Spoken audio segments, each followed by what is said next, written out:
So hi everyone, this is Joel Cleaver again from Jim's Group, and I'm with a special guest today, which is Willie Brimacombe, and he's from Jim's Mowing North Mission over in Canada. Now, before we get right into the questions, I want us to just start with Willie. You had a very interesting training experience with flights and etc. So maybe you want to go into detail about that and about your very long start to your Jim's journey. Okay, well, right off the bat, it was early February, and I did a miss booking, and I accidentally had a layover in China. Now, there was no fear of a layover in China at the time until, a week before I left. Everyone's like, call to make sure, call to make sure. Everything was set good. And then I did my layover in China at 1 a.m. when I went to board. They wouldn't let me on the plane. Everyone else went on the plane. So I'm in China. So I have my layover. I'm off to Australia. Nobody knows why, but I'm not allowed on the plane. Through a lot of Chinese and very little English, they direct me here and there and eventually kick me out of the airport. And I talked to someone the next day and they're like, oh, yeah, no, we'll rebook you. And then, I don't know, I ended up there for a few hours before I figured out what was going on. And then, oh, they come that was my son, Dominic. But yeah, after it was 3 days before I got out of the airports, and then I was back in Canada. I did my 2-week quarantine, and then made it back to Australia late February, making it home for March 1st. Which was because I remember meeting you in the training because we had the last live Ask Jim, and then someone mentioned it in the audience when we were doing about your story, which is quite remarkable. And you look at it now and you go, gee whiz, what a crazy time. Yeah, a little expensive, a little more involved, a little more time off work, but overall still enjoyed my trip and had fun. Yeah. So let's just touch on that now. So how did you so what were you doing prior to being a Jim's Mowing franchisee? I was a team lead for another groundskeeper company, a lawn care company. Lawn care company, cool. And how did you find out about the Jim's Mowing opportunity? Was it something you just researched online, or how did it come about? So what ended up happening, my first introduction to Jim, besides seeing them like any other landscape company, you just see them here and there, was I was asked to train a new franchisee to the company I was with. So I'm the team lead, I'm on site, so I'm training for tools, equipment, procedures, the culture, that kind of stuff, like the knowings of my company that I was working with. And talking to the guy, he was actually looking at buying a Jim's franchise as well. He didn't end up going with a franchise system. He ended up doing it by himself, sole operator. But that was my first real look at the numbers and some of the core that makes Jim different from the other ones. So that was my first thing. That was about 2 plus years before I actually bought a franchise. Okay, so it's definitely done a long due diligence process. Yeah, I wasn't looking into it that much until shortly before I purchased, but it definitely planted a seed that when I was ready to move on from just being an employee, Grounds Guys, the previous company, and then Jim's was the two I was looking at mostly. What made that decision then, from going from that being an employee to then wanting to do your own thing? Was it just that you thought you could do that, or did you have a need for more family time, or what maybe prompted you to do that? Probably my earning cap. So as an employee, you are capped with how much you can make. There's not a lot more you can do unless you switch to office work or something else. And then it's all slow, incremental, not much. So I had done well. My employer treated me very good, but there's only so far you can go. And I love what I do. I've worked with 3 companies, over 10 years of landscaping experience, mostly maintenance, and I knew it's what I wanted to do. So that's great though. So you've always had a passion for it, like that. You enjoyed generally doing your working. Well, even though you're working for someone else, you had those skills. You enjoyed doing the landscaping and stuff like that. Yes, landscaping has been something that's enjoyable. I've enjoyed most jobs I've ever worked on, but making a difference and seeing what you can do has always been way more beneficial than, I don't know, paperwork or computers or anything like that. Absolutely. A lot of people can relate to that. And that's right. You never get rich working for someone else. I'm the stupid one out of this whole thing when I do these interviews, talking to franchisees, hearing how well you guys do. Now, I just want to talk about the training. So it's a pretty big commitment. So you're looking up between two different systems, and then you decide to go on the one, which is the Australian-based one, and you came all the way over. So maybe do you want to just talk about that whole experience? Obviously, we touched on it at the start, but the actual training week when you came to Melbourne, Australia. It was, when I finally got there, it was really good. Everyone was helpful. It was really cool to like meet everybody, and I've traveled a little bit, so I enjoy travel. But it was really interesting I know a lot about the industry, and it was a very customer-based service that I was with prior. So a lot of the information and stuff transferred well, but there was so much more, like just learning it from head office was so much beneficial, just to hear everything, learn about it, be credited for what I did know, and then realize how much I didn't know. So it was. Well, what were some of the things that you learned? Was it in the horticulture session, or what session sort of you really took a lot in? Everything about business, paperwork, like I've trained employees how to use all the equipment. I've done all the stuff. I've, created schedules for clients, and I've talked to clients, but I didn't know pricing, quoting, how to even start that conversation. We did a couple mock conversations, and I remember just, oh yeah, that's like, as an example, you give your quote, no matter what you said, but we were told, oh, that's way too high.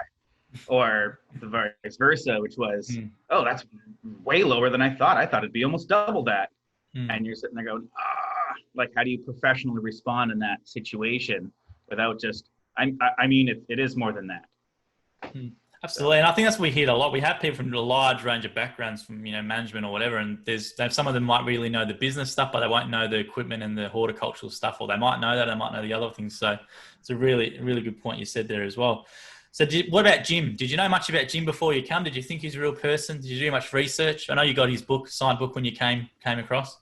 I assumed he was a real person, did not know him or anything of it. I also didn't know how old the company was until I was ready to come across. I had done a lot of the work. Just in the model was what really sold it to me, the Jim's franchise model. Love the model. And then, so I was just before coming across, I was really looking into it a little bit more. Very impressed with Jim. I feel he's like the average Joe or bloke for you guys there. But yeah, he's very relatable, and our hard work ethic, customer satisfaction, that kind of stuff really came across. And it's something that I can relate well to, and, work hard and criticize yourself. Yeah, it's definitely very open to criticisms at times. I was going to say with the training, you mentioned about that as well. So I'm just trying to think as well, with the system, you said you liked the system. What do you particularly like about it? The owner operator. The real focus is creating the system that you want. Like, success can be making tons of money, but success can also be spending time with your family, never being that far from home, coming home at a certain time. So the idea of being in the field and one-on-one with the clients, the customers, that was a huge benefit that I was looking forward to. The other model I was looking at really tried to get you into the office as quick as possible and have employees running crews. And I'm like, I want to be on the crew. I don't mind having maybe an extra crew in the future, but I want to be talking with the clients, and I want to be mowing the lawns and doing the work. It's a good point, Willie, because we hear that over here sometimes. You have some different people who that's what they want to do. They want to buy the franchise and just do a crew. They don't want to do the work themselves straight away. And we know that doesn't really work that way. You've got to do it yourself, obviously, and then learn the business and stuff. And then if you want to put on employees, you can then scale up. But you made a really good point about the system, which I haven't heard anyone really say, is that the flexibility, as you said, if you do want to build that really big business, you can do that. You can take the many leads as you want, and you can put in as many people as you want. or if you just want to have that lifestyle where you do, let's say, reduced hours, but you can pick up the kids, you can drop the kids from school, you can take the day off every now and again, work by yourself and have a really, make a good income. The system allows you to do that. That's what I really like about it, and what you just said then before. Mm-hmm. So what's your system you got set up for yourself? Is it something? Maybe let's talk about your business. Are you an owner operator, or do you have a couple of people with you, or let's see inside your business? Owner operator. Yeah. I'm currently living in an apartment building, so I have the enclosed. I don't get the really nice classic Jim's trailers, which are very well known, even down here. Sure. Let's describe your one then for people.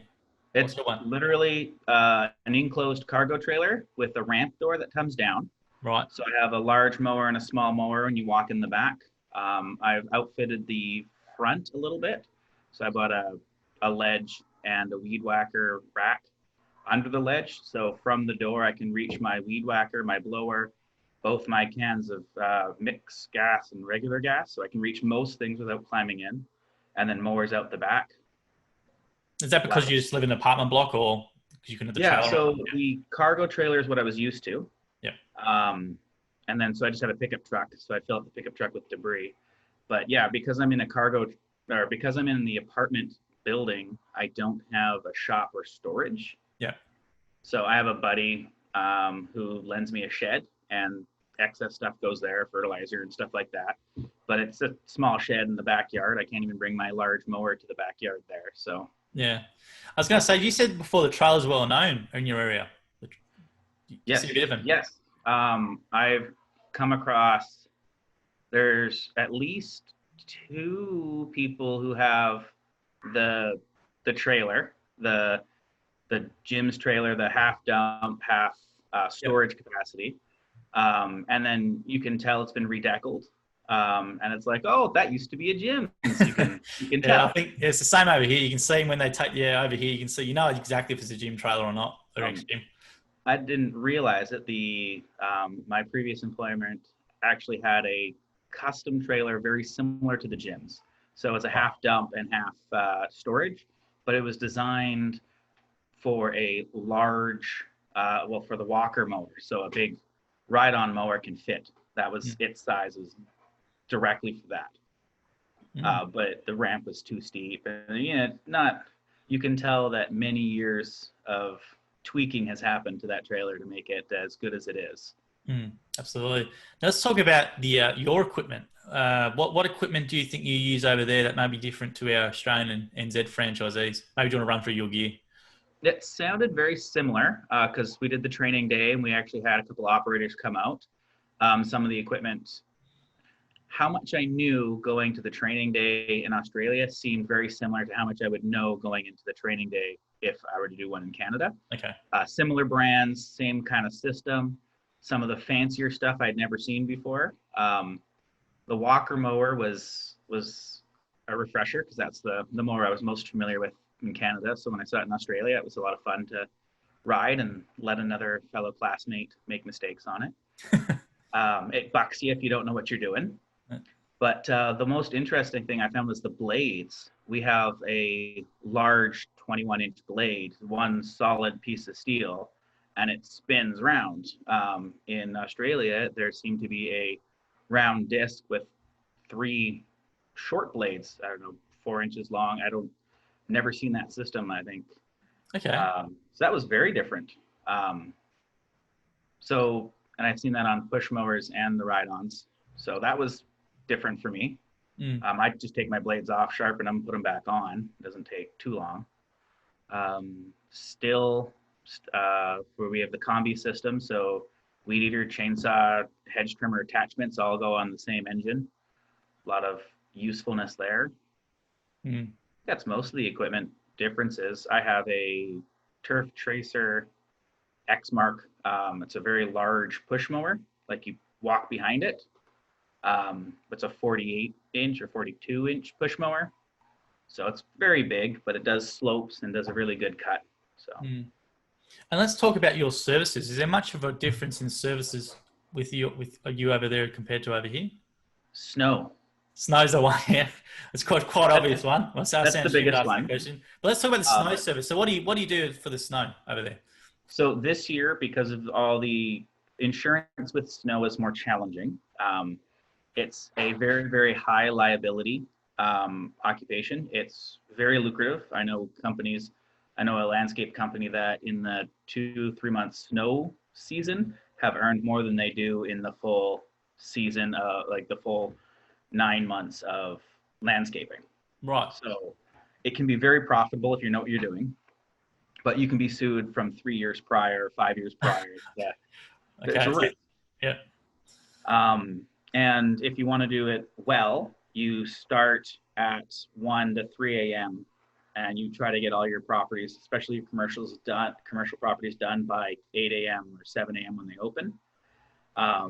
You're applying either rock salt or brine and then shoveling or plowing, or most often both.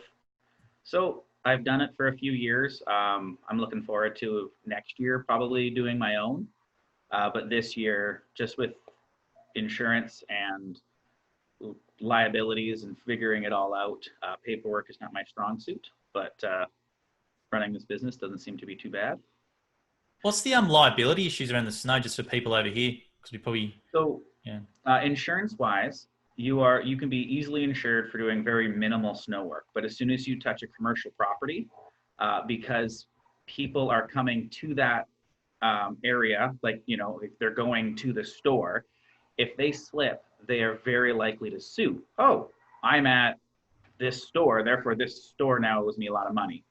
I don't know if everyone sues over there. It's kind of a joke, but let's sue. Like, I don't know. Yeah. My ankle's broken. Maybe we can get some money. Like, it's a very strange thing. I don't know why. Like, you're walking on ice, be careful. But because of that, insurance companies have a hard time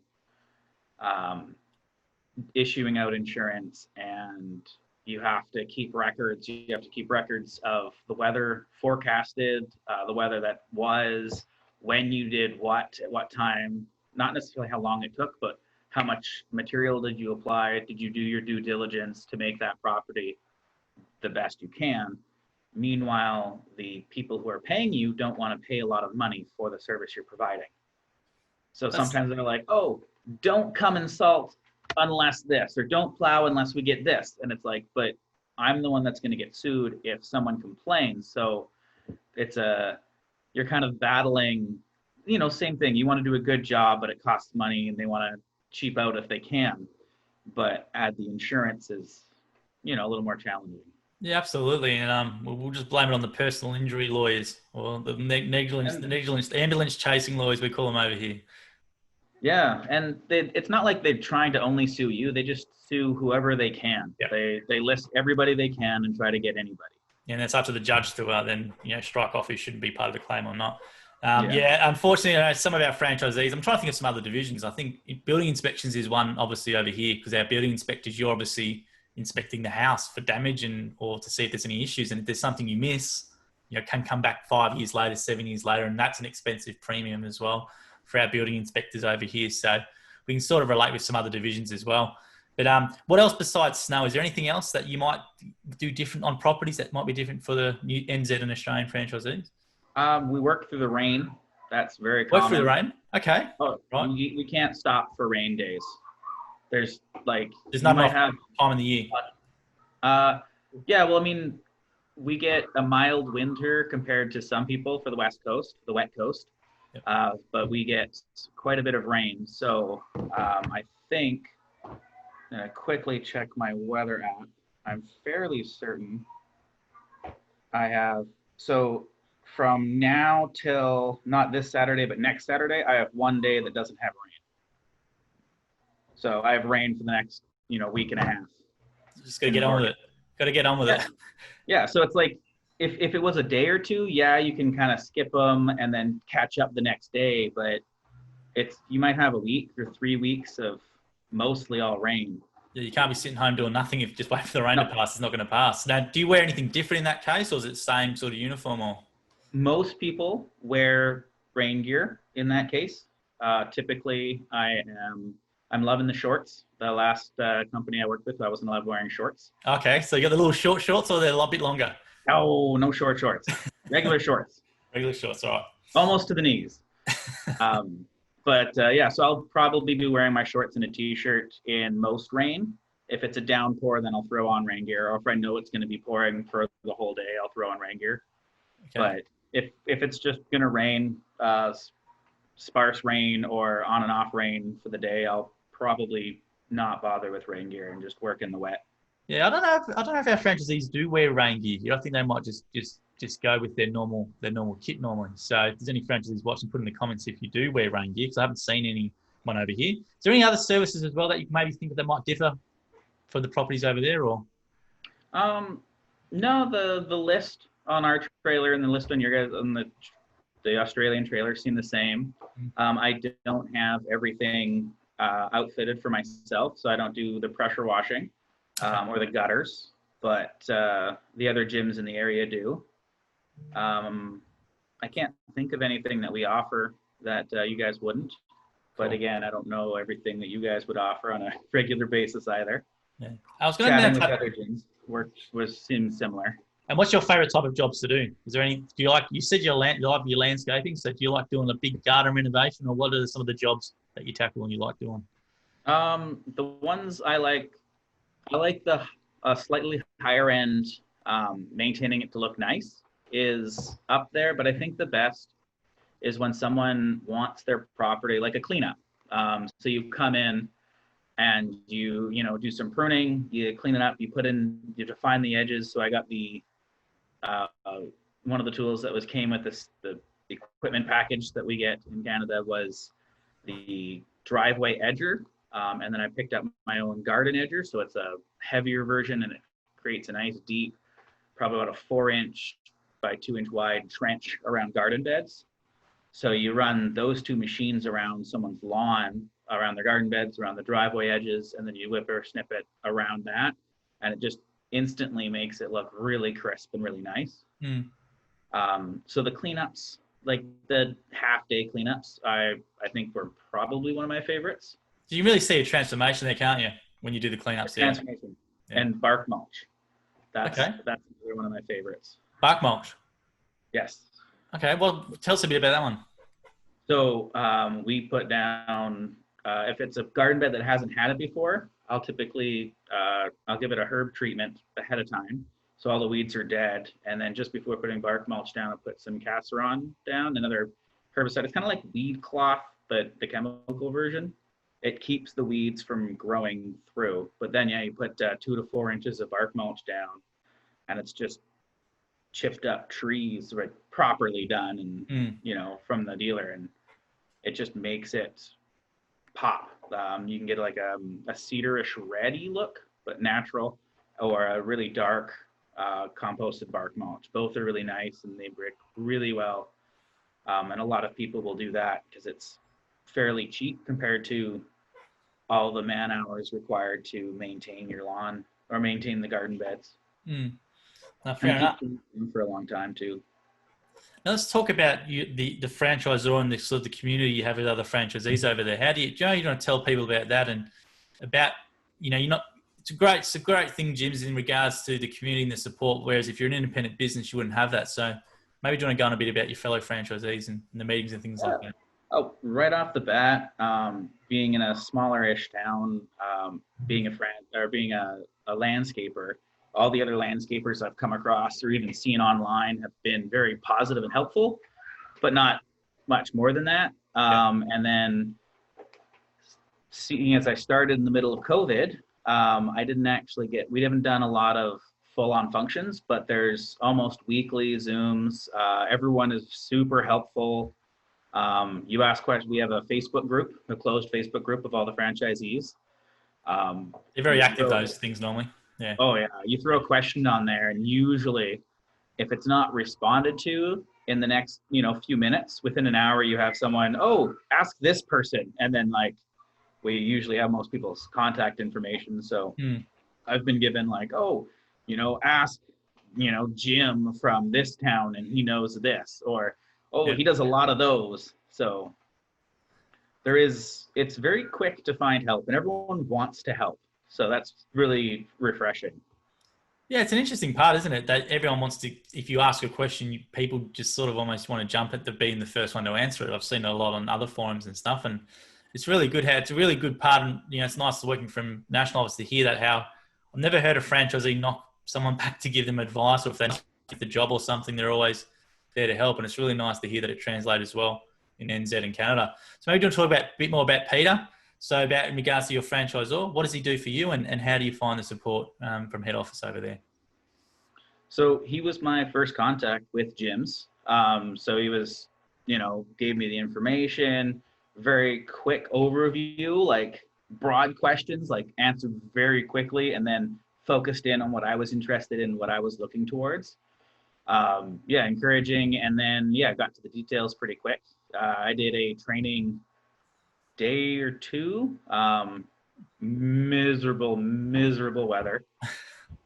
It was pouring. I remember we opened up the drop door and just water came out, dragging a tarp full of debris. We just did pruning around, but dragging a tarp of debris, it actually was floating across this puddle. It was probably about 4 to 6 inches deep.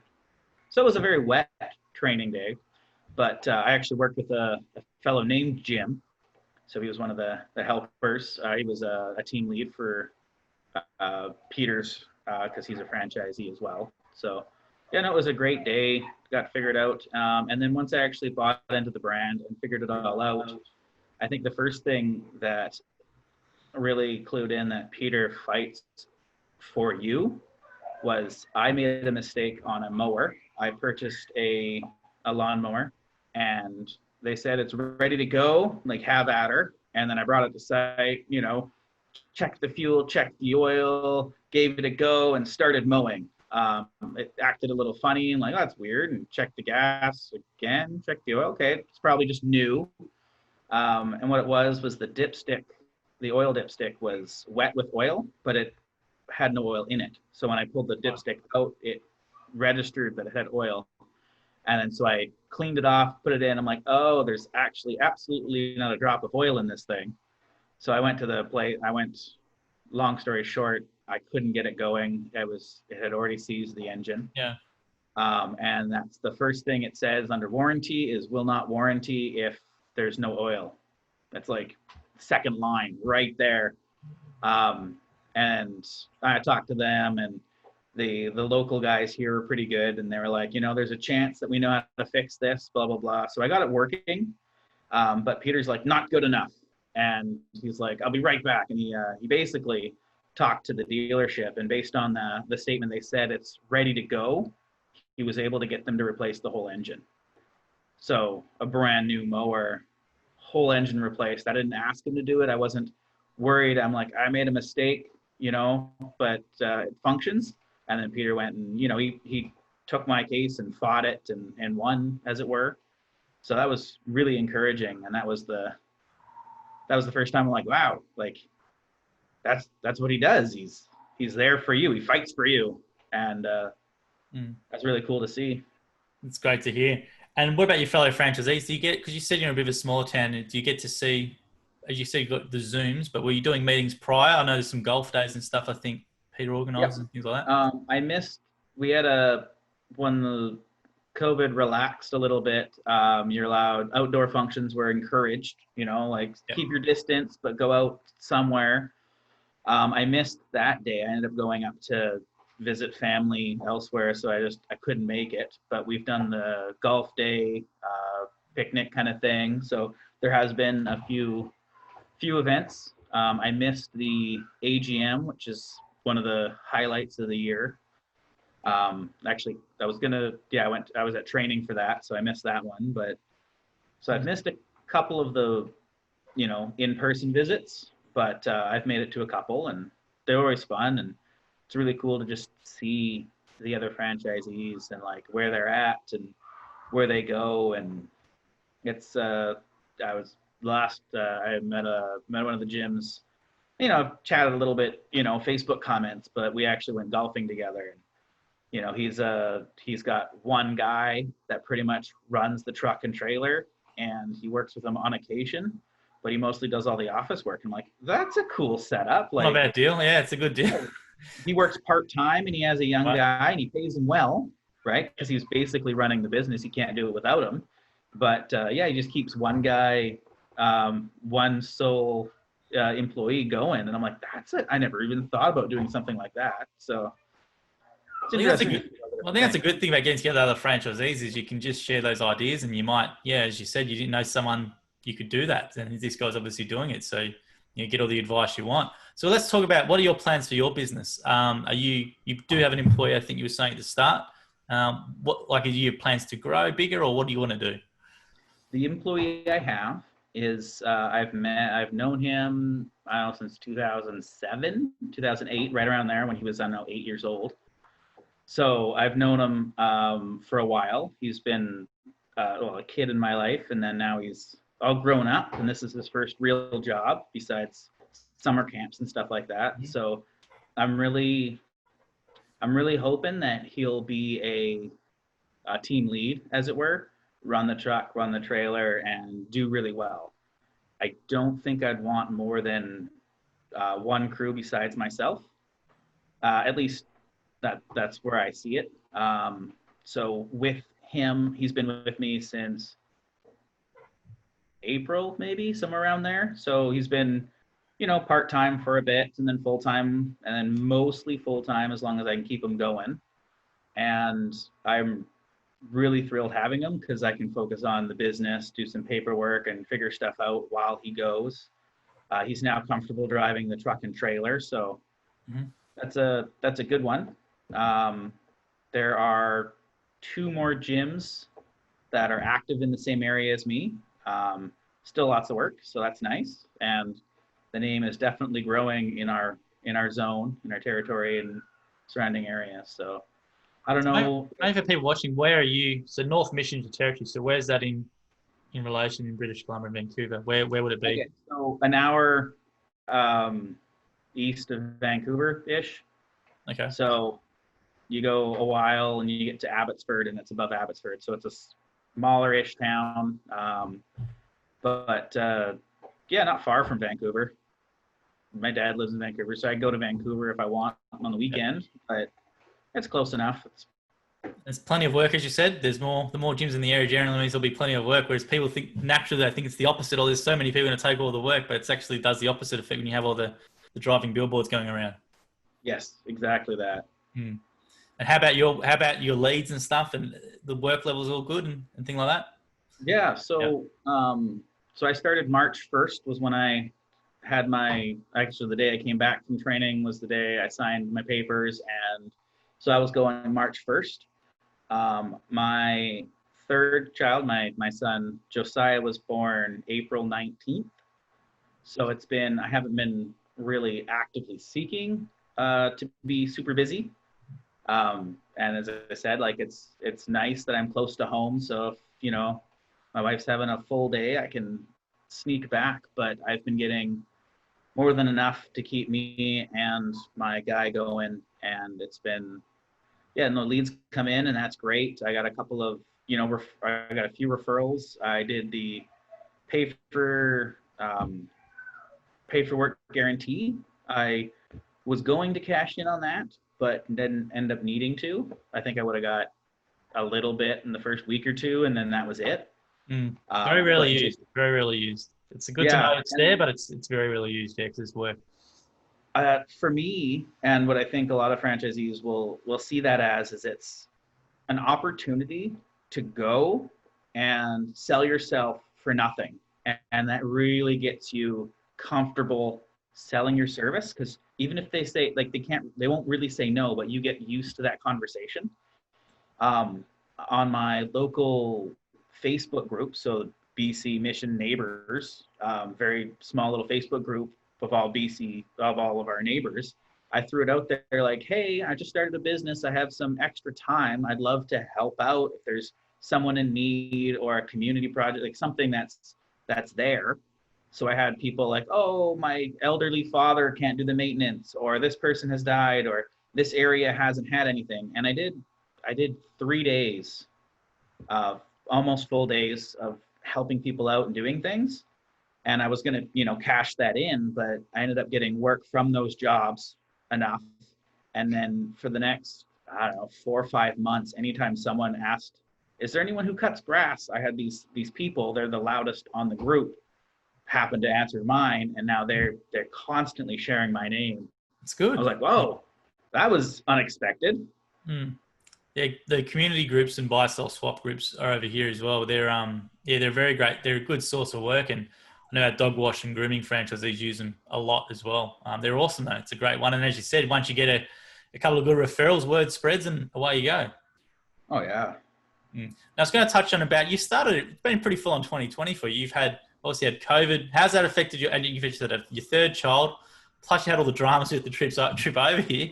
You know, It's just a lot of crazy stuff happening. So how's COVID affected you, your business this year, or has it not at all? Part of me feels like it hasn't affected me much. So we've always been able to, especially as landscapers, go out and do the work. There was a time when we weren't allowed a second person in a commercial vehicle. Yep. So that I really slowed down for that, because I had the 2 workers I had, although one had his license, he didn't have a vehicle, and then the other one didn't have a license or vehicle. So I was just picking him up, and it's like, oh, I can't drive you guys anywhere. And when I was starting off, I was accepting every job I could. So a lot of projects, little half-day projects, but worth having, 1 or 2 extra guys on site. So I kind of slowed down those and focused more on lawns and the reoccurring work. So I don't know how much of an impact it had. And then we also do the flyers. We're encouraged with flyer drops. And so we weren't allowed to go door to door with our flyers, because that wasn't the best idea. As you can imagine, yeah. But that's good to hear that you're like over here. Obviously, there's a lot different with our guys and girls, but with you, at least it's great to hear that it didn't really overly affect you too much, especially just starting a business at that March, February, really crazy time. And it would have been different if I was a town over too. Like, right. If I was in, Vancouver, the perception's a lot different than here. So a lot of it is doing what's, legally required, of course, but then doing what the community in your surrounding area views as right is a big one too. That's an interesting point. So Vancouver, they may be able to look down on it a bit more if you're out and about working, whereas where you are, it's probably, if you're doing the right, precautionary measures and whatever else, it's okay. A lot more farmers and people who aren't close proximity. We don't have the skyscrapers of office buildings. Yeah. Like, there's not a lot of that. So it works well here. People are cautious, but not freaking out or getting mad at people. Country people a bit more nicer than the city folk. They're a lot better people. I was going to say, is there any final sort of words or things you want to leave us with, Willie, before we let you go today? The franchise has been awesome. I'm probably not making quite as much yet as I was in my previous employment, but I'm getting close. And I took time off when my wife, when we had our child. I got to go to my son went to kindergarten this first year, so I did an orientation. I think I was one of 2 fathers that were there, so most of the guys are off working. So I just took an hour out of the day. So it's been a lot of fun to just not only do well at the work, but to do well at the home life, do well at the family at the same time. And it really doesn't take much to, skip out an hour or 2 hours of work. But you can't do that as an employee. You can't just leave site for a while. So it's freeing, and it's really nice. Thoroughly enjoying the Jim's franchise and everything that comes with it. That's fantastic. Well, we'll leave it there. You do seem really happy when you're saying that. Genuine. It's a very genuine thing. Okay, cool. So what we'll do is we'll leave it there. So thank you very much for your time today. Thank you. It was fun.